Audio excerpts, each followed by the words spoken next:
Ladies and gentlemen, welcome back to the C Kappa Invitational Season 1. We've got a 16-team double elimination bracket. 8 teams invited, 8 teams that made it through the regional qualifiers, and boy, oh golly, have things been heating up. We're getting out of the best of ones in the upper bracket and now moving in to the best of threes of the upper bracket. RRQ versus Arcanys Gaming. My God, this should be such a good matchup.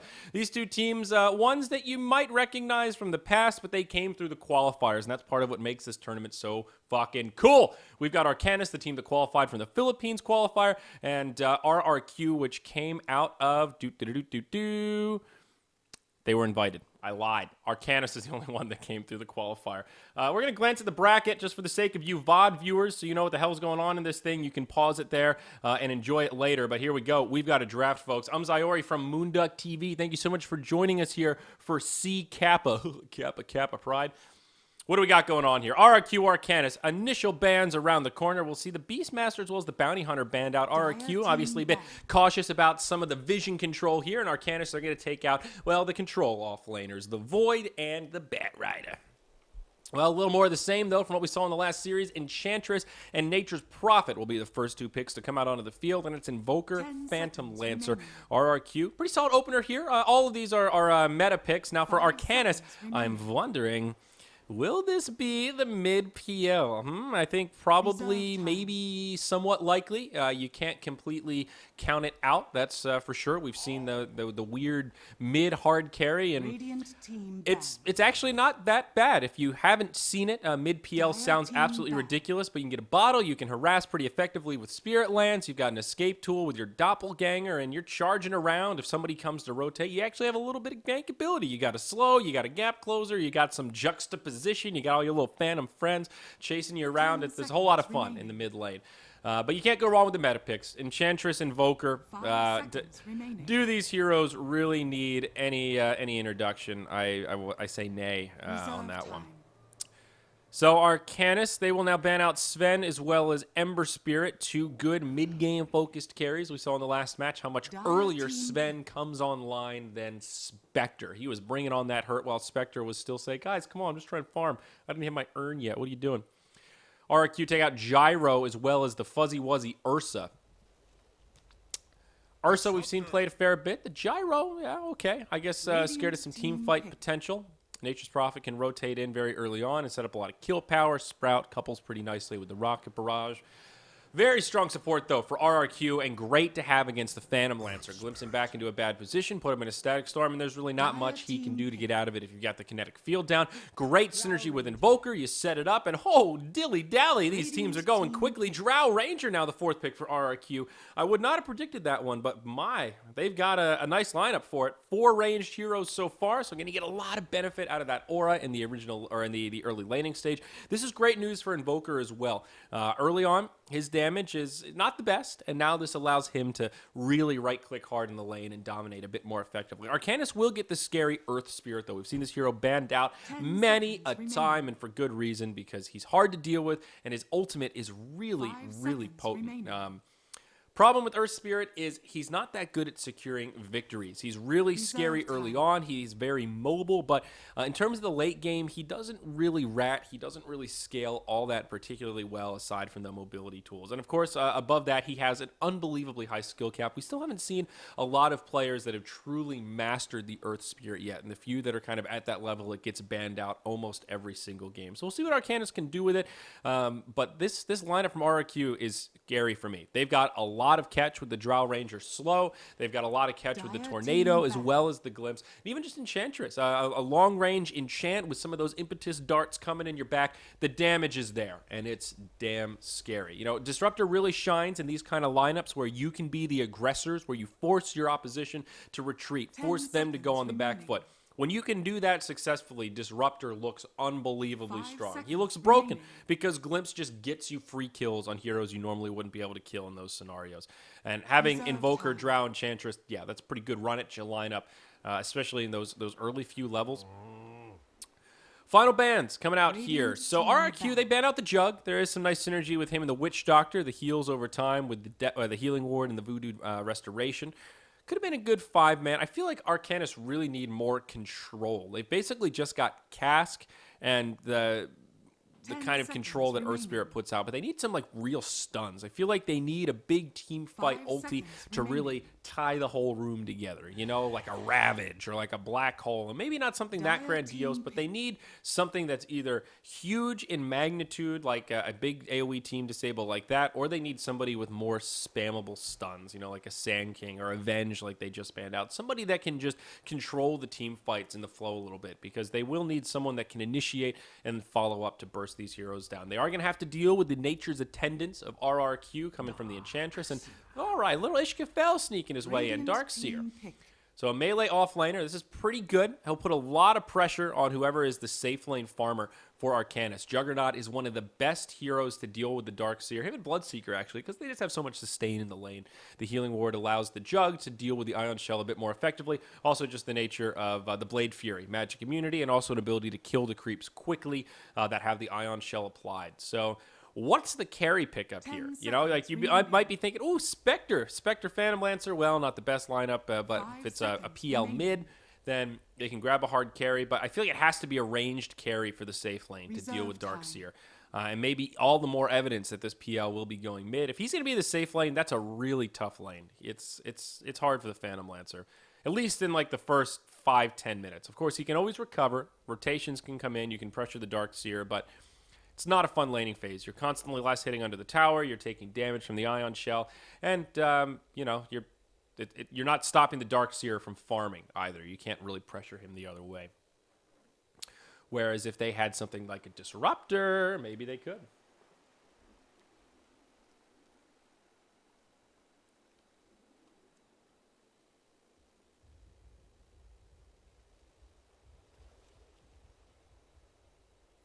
Seconds remaining. What's it going to be, Arcanys? You got 5 seconds remaining. I'm calling Medusa. Clinks. It's a Clinky Winky. Okay. All right. I like the Clinks way more than Medusa. I just felt like I needed to get something in there at the last possible second, you know.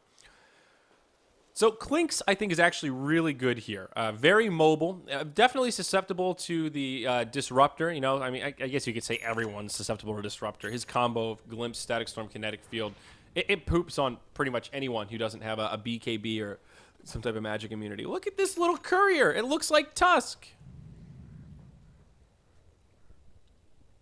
Wow, look at his big anime eyes. He's just like, please. Blah, blah, blah. It looks like he's a baby walrus, and he just caught his first fish, and then some bigger walrus came in and was just like, that's my fish, bitch! And then he's just like, that's my fish.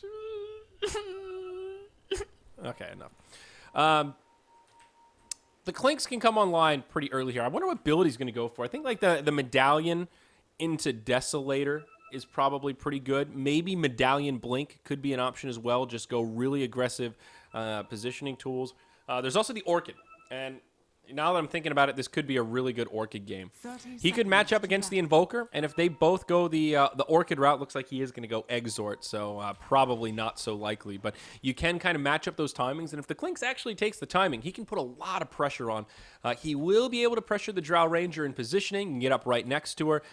Good for that. Cancel the marksmanship and just lay a lot of damage into her before she can react with Gust. It's also a good way to split up the Gust effect, you know? So Drow Rangers standing here, the enemy team standing down here. She's like, oh, good, I better Gust the whole team. Clinks is over here, and he's just pew, pew, pew, pew, pew, just shooting arrows into her. She has to decide, do I Gust one or do I Gust the whole team? If I Gust the whole team, then I'm going to die to the strafed Clinks. If I dust, you know, blow the Clinks away, then, well, all these bad daddies are coming at me. So he's really good just positioning-wise against a hero like Drow, who is so reliant on positioning. That's basically the make it or break it from the hero. If your positioning's good, then she's really hard to deal with. And if your positioning's bad, you're too far forward, they keep coming up behind you, well, then she looks a little bit lackluster. So it will indeed be PL mid here for Arcanys going up against the Exort Invoker. He will have Boombox just sitting nearby here on the Earth Spirit. So nice ranged carry makes this a lot easier for Arcanys here in the safe lane. You'll see the Darkseer still be able to pressure him a little bit, and of course Darkseer is still going to get some last hits. That's just what he does. One of the reasons he's a potent offlaner and can scale pretty well. One of the downsides of Darkseer is he does take a lot of farm to really come online. He will do a pull through here, get it into the Dark Troll Summoners. So try to get some extra experience, but he does take a bit of farm, you know, probably wants to grab a mech, maybe some arcane boots, a blink dagger before he starts really moving around a lot. We'll see a boulder in the mid lane there. That'll be off the mark, noble, but not happening there. Boombox going to bump right into the Enchantress, who is sitting in the jungle right now. Sunstrike will connect, but it's just minimal damage. Still going to try to go for the kill here, and they will back out. But again, with the jungling Ench for RRQ, we'll see how these early rotations work. In the first game we saw today in that best of one, we saw a jungling Ench, and those first few rotations didn't work out, and it really set the team behind. They had a lot of other issues as well, but, you know, alternatively, you can just commit to farming. And looking at RRQ, she may be able to do that. Just play somewhat defensively, make sure they find their farm, and they could just play passive until they come online around the 10-minute mark. I think the key items are going to be the mech on the Darkseer, of course level 6 on the Drow Ranger, probably level 6 on the Disruptor, and then Enchantress level 6 as well. Once all of those things come out, they can just fight around the mech so effectively, and at that point their 5-man is so much stronger than Arcanys. And I think that's the play. There's not that much onus on them in this early laning stage to put more pressure on than they normally would just in any other laning setup. But it will be telling of how the Clinks will play this game depending on his item build. I think the Medallion early will mean a little more team fight. And, of course, the Orchid is all about that pick-off potential. Once you get the Orchid, you got to hunt, you got to move around. Desolator for split pushing might not be bad this game. I really think RRQ are going to do a lot of 5-man in the mid-game, so Clinks could capitalize on that with Desolator split pushing, and he can push damn fast. Now we'll see a smoke up. Let's see here. Zephyr. Ooh. What do we got going on here? 2 points in the Untouchable. He's got a Dark Troll as well as a Tomato. Going to go right in onto the PL. He does have that point in Doppelganger. He'll get it off. They've got him. Maybe. One more auto attack. Oh, there it is. Boombox on his way in. They're going to try to get the counter kill here, but they're not going to find it. And in fact, they might get a twofer. Oh my god, Boombox going in way too deep. Really not respecting the damage the Enchantress can put out, even with minimal items. They'll connect with the Dark Troll Summoner's Net. They hit him with a Thunderclap as well. Is this going to be a 3-fer? Oh my good gracious, one more auto attack. Can the creeps get it? They're on the hunt. Nice juke here from Sydney. And it looks like he will live as these creeps get taken out. Dark Troll fogged at the end there. My god. That was an awkward exchange, and I thought it was going to go way different, hence the hesitation. I dare say we look at the instant replay. Here we are. So an instant replay rotation. Sets it up with the net. He doppelgangers away. In comes Boombox, and it almost looks like he's going to live for a second, but Enchantress just has too much damage. Dire's top Pretty tower good. is under attack. Illusion. Well, that's great news for RRQ. That's for damn sure. Take a look at the graph, and yeah, you can feel that. We talked about Enchantress being able to play passive, but when you get a rotation like that and you get both kills, look at that. She's got a 4-minute earn on Brown Boots. Now jungling super easy, and she can be even more aggressive. Of course, that also really hurts the PL. 19 and 10 on him compared to the 12 and 5 Invoker. So actually, PL's still farming pretty nice. I take that back. Thought this Invoker was pressuring him a little more hard, or a little harder rather. We'll also see what build the Invoker goes for. If it's the Hand of Midas, which I think is pretty likely. It's pretty standard for Exort Invokers. Could just go into the Necro book. Get a little bit of pushing power and some pretty big damage for the team. Things going pretty well for the Darkseer here in the bottom. As I say that, damage coming his way. He's been hit by the Maledict, so a few more auto attacks, and he could be in a lot of trouble here. They're pinging it out. They know where he's going. And the Prophet will TP down. Utilizing that global presence, this will be a kill. Nicely done. Caster's Curse at its finest, ladies and gentlemen. Much needed kill there on the Darkseer. A lot of value in pressuring that hero early on when you can find ganks like that. Make him spend some of that unreliable. Now, the opportunity cost, though, it is more space for the Drow Ranger, and she is just about to hit level 6. So that's when the big damage comes out. She can actually auto-attack heroes, and that precision aura gets a big boon from that buff in the marksmanship. A couple of Ench creeps here going to get fed away. Not a huge deal, but we'll give some extra gold to the pockets of Arcanys. Radiant's top tower is under attack. Farm, farm, farm.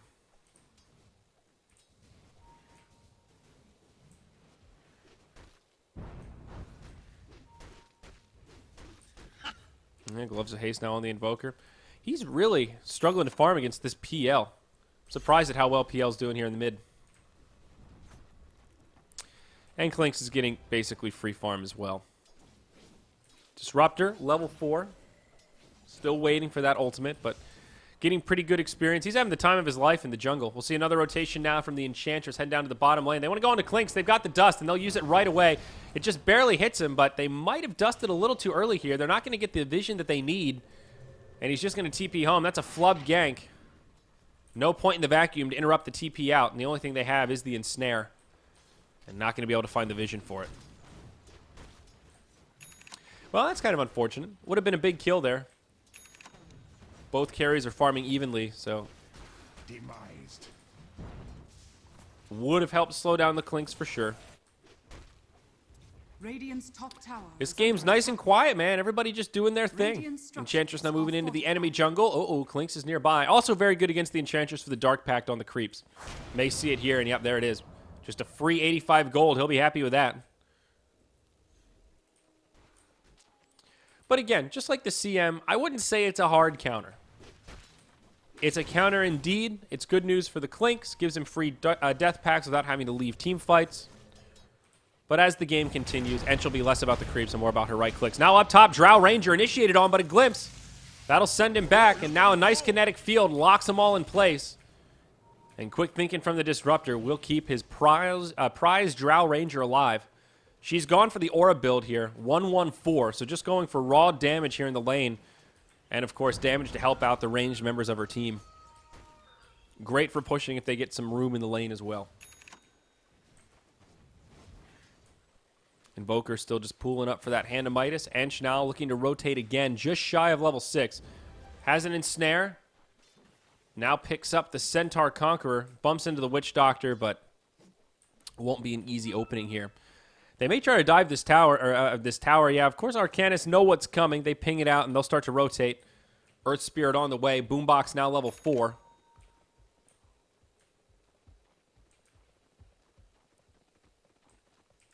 Kind of an odd war of attrition here as both sides are posturing about this tier 1 tower up top. Leaving some space for old Clinky to farm down bottom, and now Zephyr, he comes back mid. They're going to bump into the PL. He does have a doppelganger. Actually ends up on the low ground. That's unfortunate. And that's it. Enchantress will just rotate through, and that'll be enough for him to back up, seeing that he's out of mana. Gotcha. Pretty common PL build here, the 4-1-1. It is a little bit risky in the sense that Doppelganger has a pretty low cooldown. Or Jesus, pretty high cooldown, 25 seconds. But you need that damage from the Spirit Lance. The slow scaling also really helps. This is that point in time, though, where Clinks can really do a surprising amount of damage. Maxed out Searing Arrows, plus 60 per auto attack, the value point in Strafe. He can start finding solo kills. Dark Seer may not be the easiest target, but he can at least do a lot of harassment damage. Now that he sees that the Surge has been used, he will use the Vacuum, breaks the Sprout. Tries to move into the tree line, but no TP on cooldown for 20 seconds here. And this should be a pretty easy kill. Nowhere for him to go. Clinks will finish him off. Now, all the while, Invoker farming in the mid, and Drow Ranger getting some space up top, putting more pressure into this tier 1 tower. Looks like Arcanys will turn this gank into a tier 1 tower push in the bottom lane. Radiant's top tower is under attack. Maybe trade tier 1 for tier 1, huh? Treants in the front lines. Drow Ranger's already killed the tier 1 up top, so this opens up an interesting timing window for RRQ. They could TP back, retreat, and try to mount a defense here and just take that tower for free. Or they can continue pushing and put some pressure on this tier 2. They've already glyphed it up. They will let the tier 2 fall.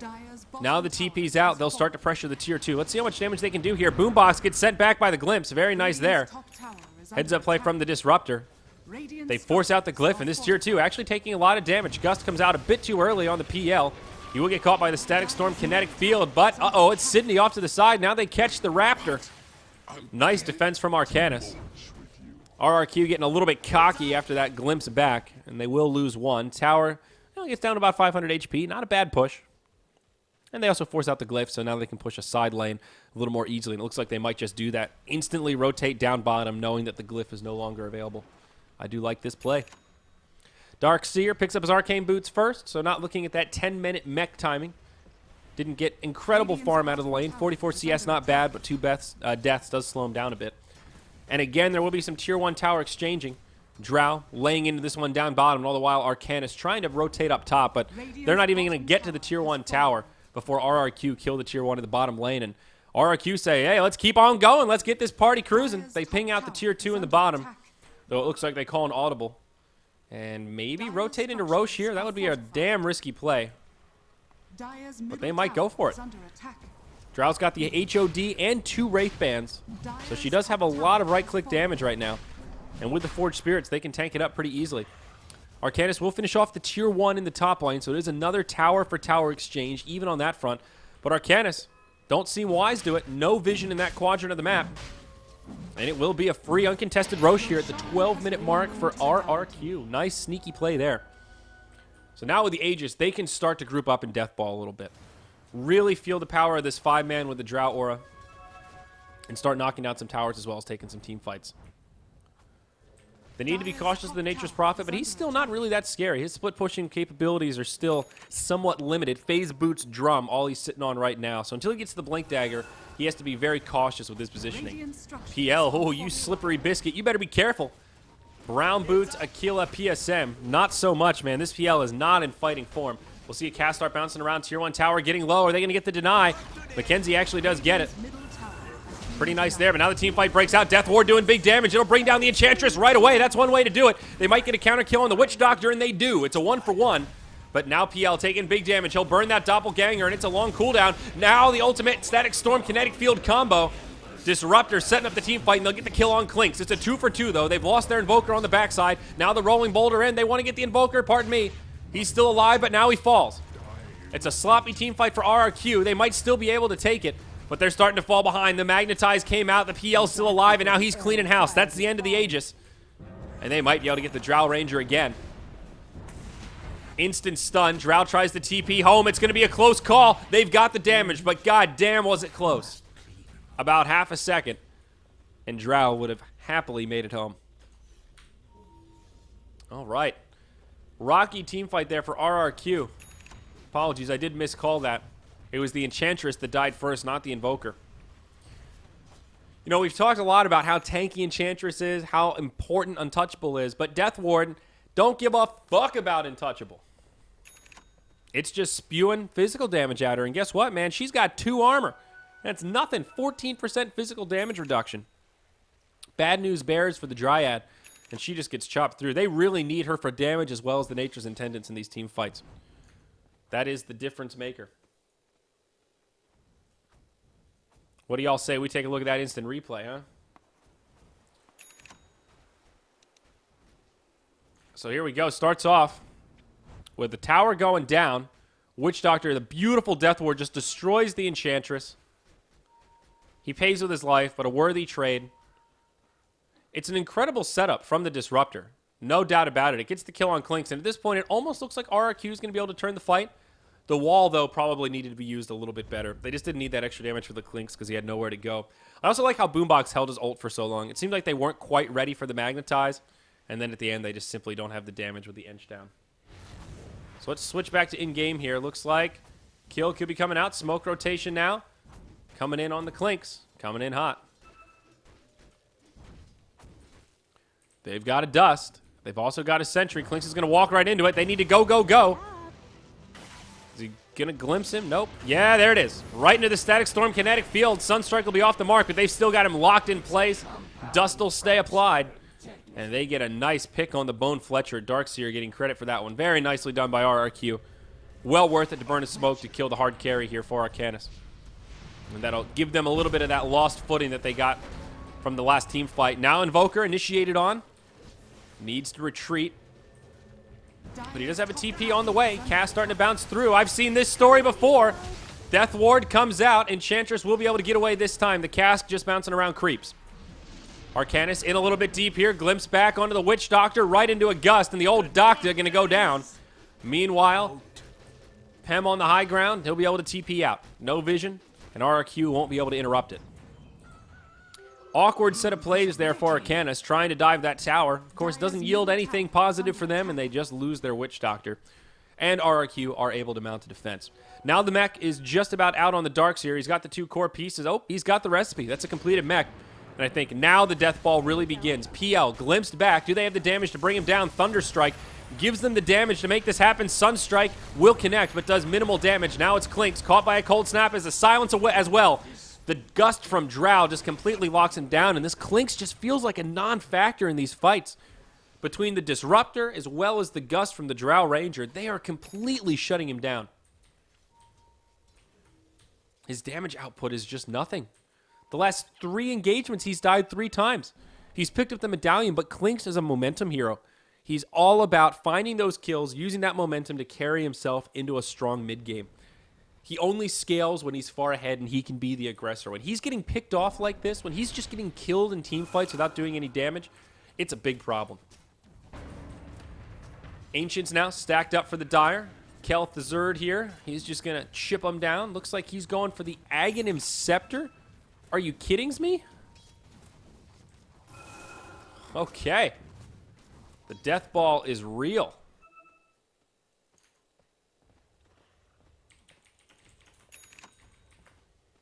Trying to think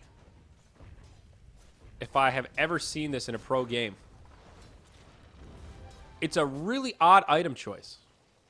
It gives you the split attack, so it does just buff up your damage. Turns the Drow kind of into a Medusa-like figure. It is a farming tool, and also gives you a lot of really good stats, which you can't overlook. And I guess as long as she's far enough away and has marksmanship on, if you're that confident in your positioning, split shot's going to do a lot of damage. The problem is, once they get up in your face, once PL jumps on you, once Earth Spirit comes rolling in, is that really the item you want when you could have an S and Y with some extra movement speed to move away and still have a similar amount of stats, you know? Or a Shadow Blade, where you can just shadow walk away.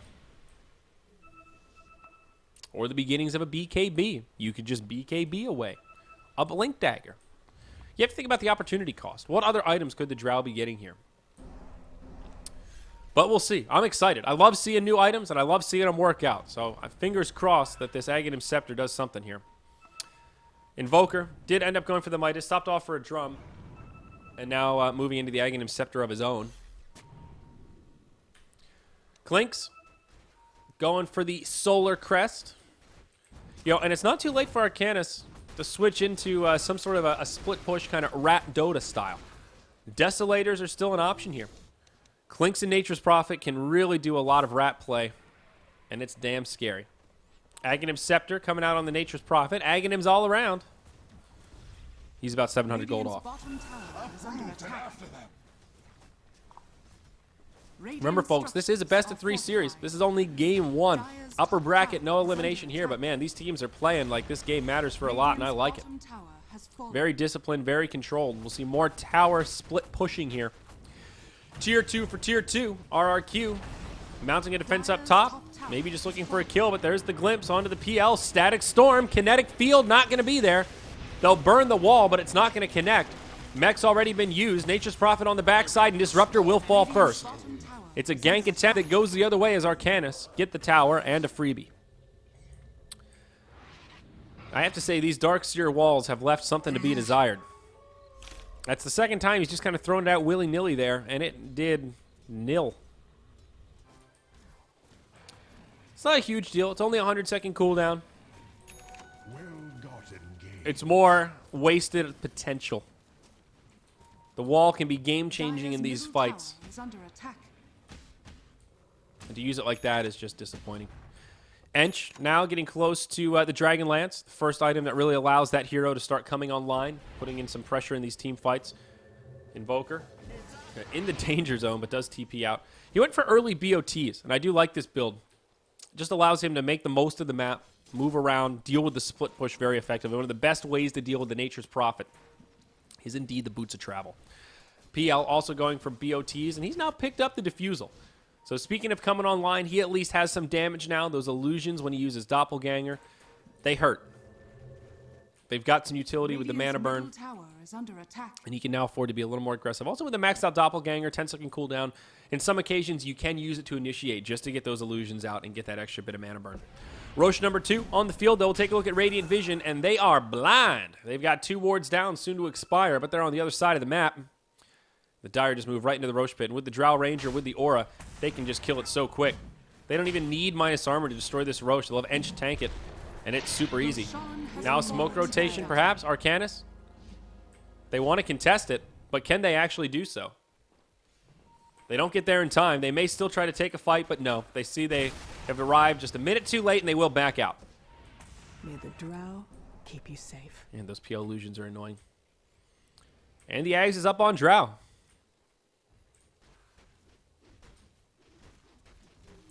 All right. Marksmanship, split arrow. So we've got a mech, we've got a Dragonlance, we've got an Ags. Why not 5-man? Still Arcanys going to split push themselves. Could be a Desolator coming out for the Clinks to go with this Solar Crest for more minus armor. Also could be a BKB. There will be a defense, though. Invoker pops the Alacrity. Wants to go running in. They may still try to grab Sydney here. They need some way to get the vision, and they've got it. Gust, as well as the Glimpse Kinetic Field. Nowhere for Sydney to go. Easy pick on the Prophet. This is not a fun game to be a rat in. RRQ has so many damn tools to deal with it.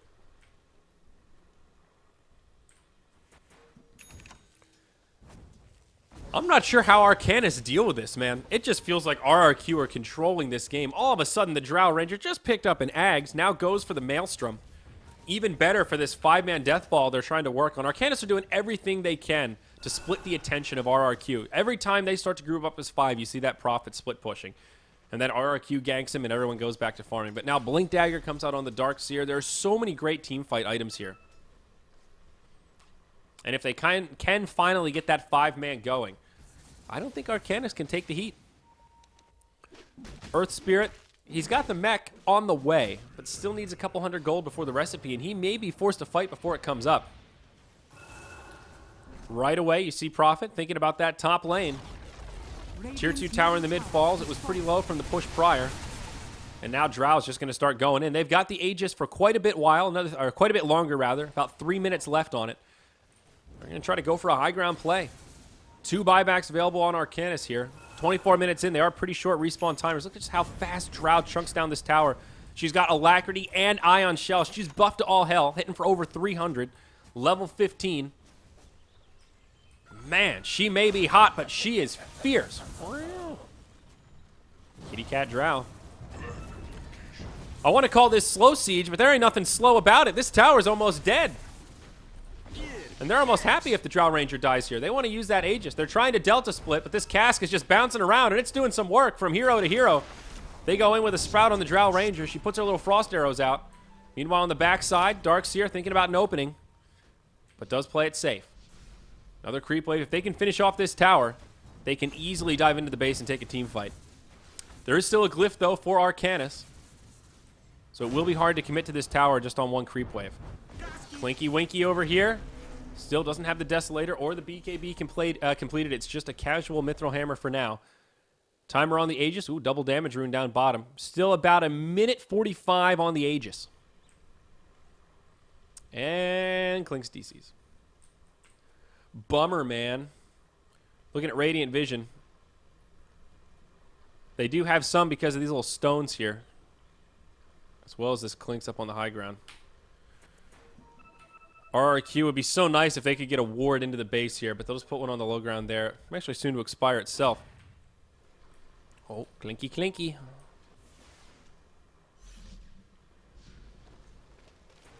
All right. Wait out. RRQ still pretty patient with this. No reason to force it. Just take their time. Keep chipping at that tower. Every auto attack helps. And to be perfectly fair, Arcanys are doing a pretty good job mitigating these creeps into the base. PL using his illusions very effectively here and making it hard for RRQ to even chip at the tower. Mitigating those single auto attacks is definitely helping. Prophet down bottom. Looking for a bit of split push. Klink's coming around the backside, maybe thinking about a pickoff here, and he could find one. Hello, Enchantress. But can he actually do it? Nature's Attendants, untouchable. Oh, the Prophet-ul! It's just enough. And they will make the kill happen. Now on the backside, it's the Prophet coming in. Sprout kind of blocks him out, but not quite. Jaw Ranger going to stand her ground and fight. Glimpse into Static Storm Kinetic Field. PL completely locked in place. But now Boombox comes flying in. Magnetize doing a lot. Invoker with the meatball. It connects, but RRQ are just too split. Drow Ranger's going to fall, and that's going to be the end of the Aegis of the Immortal. Invoker's still nearby, but he's short on cooldowns. And I think Drow's going to go down a second time here. Tornado might break things up long enough to TP home, but no. FIFA Fridays. She'll get kicked in the face with a rock. Now a Gust going to try to turn tail and run. No support inbound. And Kelth the Zerd, he's going down. I thought for a second he might be able to grab a few kills there, but he ends up falling. And Arcanys not only make a great defense, but they finish off the Aegis. Long ways on Roche. 4 minutes till he's up. But they get a lot of kills out of that. Teamfight recap not going to be much help. But the difference in net worth will show that disparity. About a 2K net worth swing following the success of that fight. So the question for me was, what does Arcanys do when they're faced with a straight-up 5v5 with everything going the way of RRQ? And I think that the answer to that question is still nothing. But to win a fight, they just have to split the wickets. They've got to split it up, and that's exactly what they did. Now the tower falls, but we're going to see a fight break out. Klink's vacuumed back into the wall, but again, Darkseer blows his load a bit too early. And there's no follow-up to actually make the kills happen. Now Boombox goes cruising on in, Magnetize up in 5, but they bring down the Invoker. A great pick to start off this fight. Klink shows off the BKB. They'll go in onto Enchantress, but she does TP out. A bit of a lackluster 10-second BKB reveal. They only kill the Invoker, but it's a kill nonetheless, and a good one at that. Now Arcanys, hot off that pick, going to move into the tier 2. Try to grab another tower for themselves. They'll mech up. Compliments of Boombox here. No glyph available, and this will be a freebie for this Radiant side. Dire's middle tower has fallen.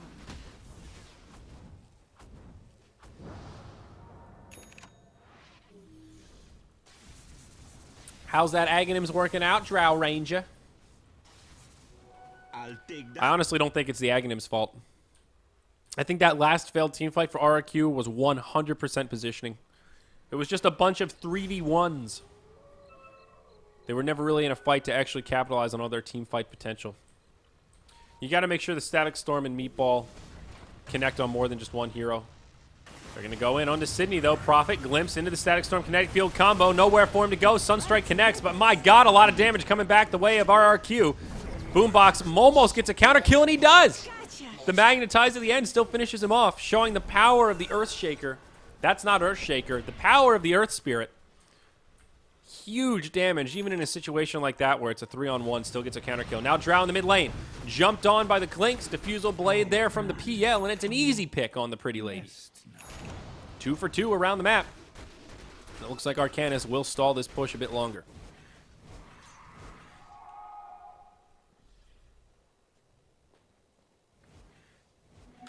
Haste. Aether Lens now out on the Witch Doctor. I like this. A build you don't see that commonly. Usually it's Glimmer Cape or Ags, but the Aether Lens can be really good. Cask from downtown. Also the Death Ward from a really far back scenario. Really good item on Witch Doctor. I like it a lot. Makes it easier if you get the ward up on those little high ground spots so people can't see where it's coming from. All sorts of little things like that. Aghanims and Blink now up on the Invoker. Some more positioning tools for him. And Guardian Greaves on the Darkseer. Be curious to see what he builds after this. I think a Shiva's Guard, probably likely. Again, that aura really good against these right clickers like PL and Klinks. Also, just having that AoE magic damage really good against the illusions. Part of the reason why the Drow Ranger went for a Maelstrom, and of course the upgraded Mjolnir. Amazing to have against just a lot of summons in general. Illusions and Treants alike. Just help clear up those creep waves as they push in. Visibility. So Klink's going BKB now into the Desolator, I think, most assuredly there with the Mithril Hammer. Doubt that one's going to be a Maelstrom. They've got some Sentry Wards down, though. They're kind of baiting this Klink's here. They've got a Dust on the Enchantress, who is going for a Midas, it looks like. Or no, maybe a Maelstrom of her own. Probably more likely. It's a little scary for Klink's walking on top of a Sentry Ward like that. BKB on the way for the Prophet also. He's actually got it completed now, but we'll need a turn on the Courier to grab it. Can they get him here? TP home. Oh, the Tornado just barely grabs it. Sunstrike will be off the mark, but nowhere for the Nature's Prophet to go. They are going to grab him. Minimal losses there, as we talked about. He picked up the BKB before he died, but with him down for 45 seconds, the threat of Rat a little bit less scary, and RRQ will start to clump up. They are going to have to deal with this push coming in up top, though. Man, Arcanys are just so good at putting pressure on in side lanes. Even when RRQ make plays, when they get pickoffs, there's always somebody pushing in the lane where they're not. There's always space being made around the map by Arcanys and putting pressure on. Like, I feel like from the RRQ perspective, this is a very frantic game where they're constantly, like, barely fending off the push. Barely fending off the Rat plays. Maybe that's just me, but it feels stressful. Mjolnir up on Drow. She'll get herself a shiny new Aegis, and Cheese of the Immortal goes the way of the Invoker. Roche number 3 for 3 for RRQ. We'll see if this one finally pays some dividends. The last Aegis was not used to much avail. We'll see Klink's, though, complete his Desolator. So now his damage output is pretty darn big. Minus 10 armor coming from the Solar Crest and minus 7 from the Desolator passive. That's minus 17. My God. That's all of Darkseer's armor, and he's a beefcake. So, some hope yet for Arcanys. This game is still very, very even. And as such, it's going to come down to these team fights. All about positioning, all about the pickoffs. Can RRQ get their 5-man death ball going the way that they want? As long as Arcanys can survive that initial 5-man burst, they should be in good shape. If they can get through the ultimate of Darkseer and the ultimate of Disruptor without losing anybody, or at least trading 1 for 1, 2 for 2, they should be able to take these team fights. Where Arcanys are really shining are the more drawn-out team fights, where they can capitalize on the regeneration of the Voodoo, and also just the damage of the PL. Just that overtime illusion, minus armor, slowly chipping them down. Same with the Magnetize. It does a lot of damage, but it's not that bursty. It's over that long duration. Arcanys continuing to put pressure on, though. Tier 2 in the bottom lane, getting pretty heavy damage. Now the Invoker initiated on by the PL. He blinks out of the Static Storm kinetic field. My God. But now he gets glimpsed back in. It looks like he's going to end up falling here. A lot of back and forth countering plays there. They might still get Boombox as well. Sunstrike off the mark again. But can they actually close the gap here? He's going to have his mobility tools up soon. No, he tries to TP home. No way to interrupt it. Nice heads-up play there as he does make it out. Gold Snap still on cooldown. So they do get the PL. A nice pick there. It looked like at first it was a big play. He blinked out of the Static Storm kinetic field, but then he got glimpsed back in. And, of course, that was his demise. Yule Scepter on the Darkseer. Okay, interesting. Dire's middle tower. Well, the Purge will come in handy for the Magnetize, that's for sure. A way to reset things for yourself, and also just another interrupt tool. Now, if Prophet is TPing out, hit him with a Yules. Same with all of these pesky TPs, since RRQ are a little bit light on the stuns. Also a way to interrupt the Witch Doctor when he channels his ultimate. And also just good setup. It's just great catch for the team if they find someone. Klink's very mobile, very speedy. Even if you catch him, he could still ghost walk away if you have detection. But Yules locks him in place. Opens up for your team to close the gap and hopefully find the kill. So double Maelstrom here for the Dire. In these 5v5s, they should have no problem with these illusions. But they do have only 2 minutes left on the Aegis. So if they want to make use of this Aegis cheese, they need to group up and put on the hurt sooner rather than later.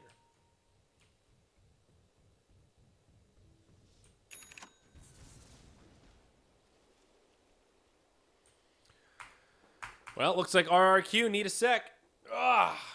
Stretch it out, man.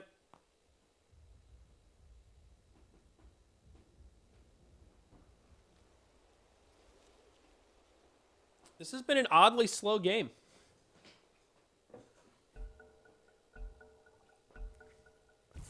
$28 kills, 30 minutes. I guess somewhat average.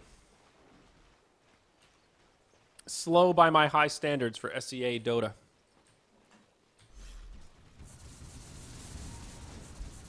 But it looks like the death ball will commence. So about 90 seconds on the Aegis, something like that for the Drow Ranger. Should be able to do some more chip damage to this tier 3 tower. There is a glyph for the Radiant side here.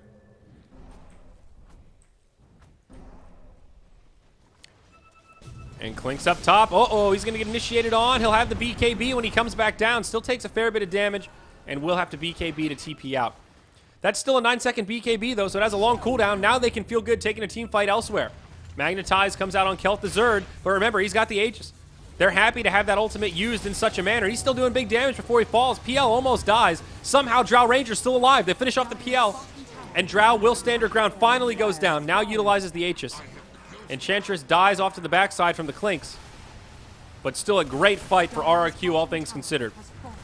A 1 for 2, and now Dro's back with full HP. No buyback available on the PL. I think they're going to force the issue here and at least take this tier 3 tower and force out the glyph. And BKB has now been completed for the Drow also. So BKB, that's a pretty big deal. Clinks is still down for 25 seconds.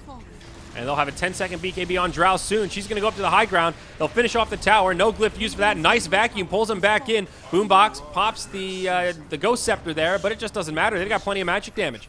They get the Nature's Prophet as well. And now the barracks will be under siege. Melee and range both going to fall. Drow has the BKB and now the cheese. This game 1 looking good for RRQ at this point. This is pretty crippling damage. The glyph will finally be used for this tier 3 in the bottom lane. But 2 heroes without buyback. This is a tough defense to make. Cask starts bouncing around from Forged Spirit to Drow Ranger and back. A Hobbit's Tail there and back again. BKB used by Clinks. That'll stop the EMP from doing anything. Now Yule's onto the Zeus as the Nature's Prophet comes in to try and finish him off. But this Death Ward doing big damage. Clinks gets pulled into the Static Storm kinetic field and he falls. The BKB from Drow Ranger keeps her alive. They turn, they man up, and this PL not going to be able to survive. Buyback now used by Clinks. RRQ do take some casualties, the Disruptor as well as the Darkseer, but my golly, Drow Ranger, man. She is just doing the damage. This Aghanim Scepter is definitely making an impact. But still, his positioning has been good. And he's just beefy. 26 armor. You put the Mjolnir buff on, and those Chain Lightnings do a lot.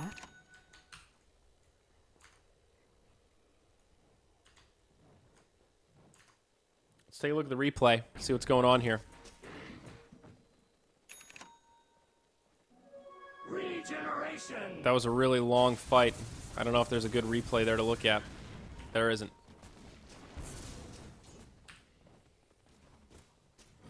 Let's take a look at the gold graph, and oh yeah, RRQ just broken this game wide open. Look at current gold now. Drow Ranger with 4,000 just sitting in the bank. Yabu, the Invoker, he's got himself a Scythe of Vice now. This team was pretty light on crowd controls in general, so a Scythe is definitely going to help. Big lockdown for this Clinks. Invoker pulling out his calculator, doing some math there, and realizes he doesn't have the damage to easily solo kill the Clinks.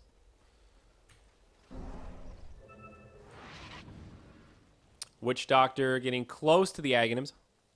Just one piece away now. Oh, there's a gem. A gem and a smoke. Wow, that net worth graph has gotten out of control. Top leading farmers for RRQ, both sitting at about 21k, the Drow and the Invoker. And PL down at about 15k. That's a big gap. Here we go. Smoke gets broken by Boombox. He's on the high ground. Stun on 2. Great setup. Oh my god, the follow-up. They're getting obliterated. This is the fight that Arcanys needed. RRQ with a little bit of resources left. Drow Ranger pops the BKB. She stays alive and is just laying auto attacks into the Clinks. Invoker trying to make it away. Remember, they've got the gem. He will get away for now. RRQ taking heavy casualties, but the big hitter, the Drow Ranger, is still alive, and she still might be able to clean this up. Oh, Invoker gets dusted, but just barely blinks into safety. Now a buyback from the Darkseer. He's going to come in. Gus to set it up. Does he have the thing? Yes, he does. They get 2. Clinks and Phantom Lancer both fall, and RRQ might still be able to turn this around. There's the Hex to the right, and Nature's Prophet dies to the left. It's a disaster for Arcanys now the other way. They've got 3 heroes down without buybacks. Mackenzie tries to TP home, but there's that Yule's Scepter coming into play. Koala will lock him in place, and it's going to be a full 5-man wipe going the way of RRQ. Buyback now used by PL, the only one that they've got. Creeps already pushing in. Will break the high ground backdoor protection. My God, my brain is jello today. What a sequence for RRQ, though, and a fabulous team fight. I want to watch that one back, but Barracks are getting killed here. Phantom Lancer, this is a dieback. If he goes down, they show off the Hex. He gets too cocky, and they jam him into the grave. All 5 down, and this is basically GG. No buybacks available. 2 lanes of Barracks dead. And up top, there are creeps pushing in. They should be able to at least get this tier 3, and I think this is going to be Megas. So with that, we're going to take a look at the most recent replay from that last team fight. So let's see how this starts off here. It's a brilliant start. Huge stun from Boombox. They just destroy the Disruptor before the fight even starts. I thought his ultimate would be the key ulti for this team fight to go well for RRQ, and it sort of is. They lose 3, but just look at Drow. With the BKB on, they literally cannot kill her. There is just no damage coming her way, and she stands her ground, and the Chain Lightning just cleans it up. The buyback from the Dark Seer was definitely good. He holds the wall. He could have walled vacuumed a little better. It's coming up here pretty soon. I remember stuttering at the commentary, so I wanted to yell wall vacuum. Like, does he have vacuum? Does he have, what is he? He didn't use any, okay, just, yep, don't need the wall. That's all good. I shouldn't have flamed the Dark Seer so hard. But what a convincing fight for RRQ, man. That Drow Ranger just got too big. And, you know, I guess the Aghanim Scepter is in part to thank for that. A crafty item build that pays dividends as they find the victory. That's only game 1 here, folks. We'll see if Arcanys can bring it back for game number 2 and take us to an ace match, or if this will just be a 2-0 series. Thank you so much for joining us here for the CCAP Invitational Season number 1. I'm Zayori Caston from moonducktv. If you're enjoying the broadcast, give us a follow on Twitter at ZayoriTV and at moonducktv. We appreciate your support, and we'll catch you coming in to the next game.